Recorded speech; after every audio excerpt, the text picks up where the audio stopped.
नमस्कार. आज आपण एसक्यूएल मधल्या 3 जबरदस्त गोष्टींबद्दल बोलणार आहोत. ट्रिगर्स, कर्सर्स आणि ट्रान्झॅक्शन्स. आता ही फक्त साध्या कमांड्स नाहीत बरं का. या तर डेटाबेसच्या मागच्या अदृश्य शक्ती आहेत, ज्या आपल्या ॲप्सना एकदम सेफ आणि फास्ट बनवतात. चला तर मग बघूया ही जादू नक्की चालते कशी. कधी विचार केलाय की एका सेकंदात हजारो बँक ट्रान्सफर्स किंवा ई-कॉमर्स ऑर्डर्स इतक्या व्यवस्थित आणि सुरक्षितपणे कशा काय होतात? म्हणजे आपण ऑनलाईन काहीतरी विकत घेतो, पैसे पाठवतो आणि काही क्षणातच सगळं होऊन जातं. पण या पडद्यामागे नक्की काय चालतं? कोणती सिस्टीम हे सगळं इतकं सुरक्षित ठेवते? चला, आज याच प्रश्नाचं उत्तर शोधूया.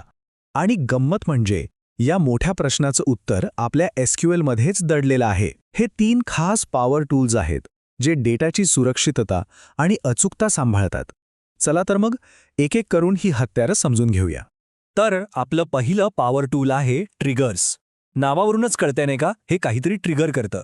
म्हणजे एखादी घटना घडली की हे आपोआप कामाला लागतं. एसक्यूएल मधलं ऑटोमेशनचं हे एक भारी उदाहरण आहे. मग नक्की काय आहे हा ट्रिगर? एकदम सोप्या भाषेत सांगायचं तर हा एक एसक्यूएल कोडचा छोटासा तुकडा आहे जो आपण सेट करून ठेवतो. आणि मग काय, जेव्हा टेबलमध्ये नवीन डेटा येतो किंवा जुना डेटा बदलतो किंवा डिलीट होतो, तेव्हा हा कोड ऑटोमॅटिकली रन होतो. आपल्याला काहीच करायची गरज नाही. बरं, मग हे ट्रिगर्स वापरतात तरी कुठे? याचे खूप उपयोग आहेत. जसं की टेबलमध्ये कोणी, कधी आणि काय बदल केले याचा हिशोब ठेवायचा असेल तर एक ऑडिट लॉग बनवण्यासाठी, किंवा समजा काही किचकट नियम आहेत जे डेटावर आपोआप लावले पाहिजेत. अशा सगळ्या कामांसाठी ट्रिगर्स एकदम परफेक्ट आहेत. चला, एक छोटंसं उदाहरण बघूया. हा जो कोड दिसतोय ना, यात आपण स्टुडंट्स नावाच्या टेबलवर एक ट्रिगर बनवलाय. हा ट्रिगर काय करतो तर जेव्हा कधी या टेबलमध्ये कोणी नवीन स्टुडंटचा रेकॉर्ड टाकेल, म्हणजे आफ्टर इन्सर्ट, तेव्हा न्यू स्टुडंट रेकॉर्ड इन्सर्टेड असा मेसेज आपोआप प्रिंट होईल. बघा किती सोपं आणि पॉवरफुल आहे हे. ठीक आहे, आता वळूया आपल्या दुसऱ्या पॉवर टूलकडे, आणि ते आहे कर्सर्स. आता बघा, एसक्यूएल साधारणपणे एकाच वेळी सगळ्या डेटावर काम करतं. पण कर्सर आपल्याला प्रत्येक रांगेवर, म्हणजे प्रत्येक रोवर एक एक करून काम करायची सोय देतो. म्हणजे कर्सर एक असं टूल आहे जे आपल्याला रिझल्ट सेटमधल्या प्रत्येक रोवर अगदी एक एक करून कंट्रोल देतं. विचार करा, आपल्याकडे 100 विद्यार्थ्यांची लिस्ट आहे आणि प्रत्येक विद्यार्थ्यावर काहीतरी वेगळी ॲक्शन घ्यायची आहे. अशावेळी कर्सर खूप कामाला येतो. आणि हा फरक समजून घेणं खूप महत्त्वाचं आहे. एसक्यूएलची खरी ताकद आहे सेट बेस्ड प्रोसेसिंगमध्ये. म्हणजे तो चित्त्यासारखा धावतो आणि एकाच वेळी पूर्ण डेटावर काम करतो. पण कर्सर तो जरा कासवासारखा आहे, एक एक रो आरामात हाताळतो. त्यामुळे तो स्लो असतो आणि म्हणूनच तो फक्त खास कामांसाठीच वापरायला हवा. कर्सर वापरण्याची ना एक ठरलेली पद्धत आहे. सगळ्यात आधी डिक्लेअर करून आपण कर्सर तयार करतो. मग ओपन करून त्याला चालू करतो. फेच वापरून त्यातली एक एक रो बाहेर काढतो. आणि सगळं काम झालं की क्लोज आणि डिॲलोकेट करून त्याला बंद करतो आणि मेमरी मोकळी करतो. हे सगळे स्टेप्स फॉलो करणं खूप गरजेचं आहे. पण एक गोष्ट लक्षात ठेवा, हा एक महत्त्वाचा इशारा आहे. कर्सर्स नेहमी जपून वापरा, कारण ते सिस्टीमचा परफॉर्मन्स कमी करू शकतात. म्हणून जिथे शक्य आहे तिथे नेहमी सेट बेस्ड ऑपरेशनचाच वापर करा. आणि आता आपण आलो आहोत तिसऱ्या आणि माझ्या मते सर्वात महत्त्वाच्या पॉवर टूलकडे. ते म्हणजे ट्रान्झॅक्शन्स. याचं एकच काम आहे, सुरक्षितता आणि विश्वासार्हता. याला ऑल ऑर नथिंग रूलवर चालणारं टूल म्हणतात. म्हणजे एकतर सगळं काम होईल किंवा काहीच होणार नाही.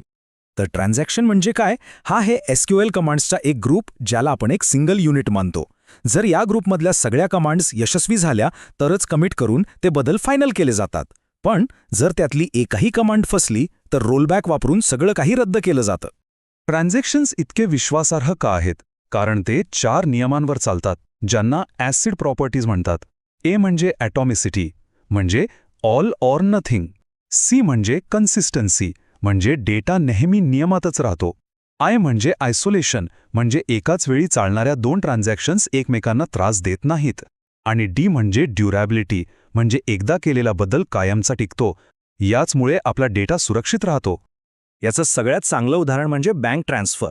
समजा एका खात्यातून ₹1000 कमी करायचे आहेत आणि दुसऱ्या खात्यात ते जमा करायचे आहेत. ह्या 2 क्रिया आहेत, बरोबर? तर बिगिन ट्रान्झॅक्शननी सुरुवात होते. दोन्ही अपडेट कमांड यशस्वीपणे चालल्या की कमिट केलं जातं आणि झाला आपला व्यवहार यशस्वीपणे पूर्ण. पण इथेच तर खरी गंमत आहे. विचार करा, पहिल्या खात्यातून पैसे कट झाले, पण दुसऱ्या खात्यात जमा होण्याआधीच काहीतरी गडबड झाली. सिस्टीमच बंद पडली. मग त्या पैशांचं काय होणार? ही तर खूप मोठी समस्या आहे, नाही का? आणि याच समस्येवर एकच जादुई उपाय आहे, तो म्हणजे रोलबॅक कमांड. काहीही चूक झाली तर रोलबॅक कमांड तो संपूर्ण व्यवहारच रद्द करून टाकते आणि डेटाला परत मूळ स्थितीत आणते, जसं काही घडलंच नव्हतं. हेच आहे ट्रान्झॅक्शनचं सुरक्षा कवच. चला तर आत्तापर्यंत आपण जे काही पाहिलं त्याचा एक छोटासा आढावा घेऊया आणि बघूया की हे सगळं खऱ्या जगात नक्की कुठे आणि कसं वापरलं जातं. हे फक्त पुस्तकातलं ज्ञान नाहीये, हे रोजच्या वापरातलं तंत्रज्ञान आहे. MySQL, Oracle, SQL सर्व्हर असे सगळे मोठे डेटाबेस याच गोष्टींवर चालतात. Amazon, Google, Facebook यांसारख्या कंपन्या, बँकिंग सिस्टम्स, ई-कॉमर्स हे सगळं दररोज लाखो करोडो ट्रान्झॅक्शन्स आणि ट्रिगर्सवर अवलंबून आहे. यावरूनच आपल्याला याचं महत्त्व कळतं. तर जाता जाता एकदा पटकन आठवण करून घेऊया. ट्रिगर म्हणजे काय? तर एखाद्या घटनेवर आपोआप चालणारा कोड. कर्सर म्हणजे एक रोवर काम करण्याची पद्धत. आणि ट्रान्झॅक्शन म्हणजे ऑल ऑर नथिंग मिशन, एकतर सगळं किंवा काहीच नाही. आणि शेवटी एक प्रश्न जो आपल्याला विचार करायला लावेल. जेव्हा आपल्या हातात डेटाची एवढी मोठी ताकद असते तेव्हा एक डेव्हलपर म्हणून आपली सगळ्यात मोठी जबाबदारी काय असते? फक्त कोड लिहिणं की त्या कोडमुळे होणाऱ्या परिणामांची आणि डेटाच्या सुरक्षेची काळजी घेणं? विचार करण्यासारखी गोष्ट आहे, नाही का?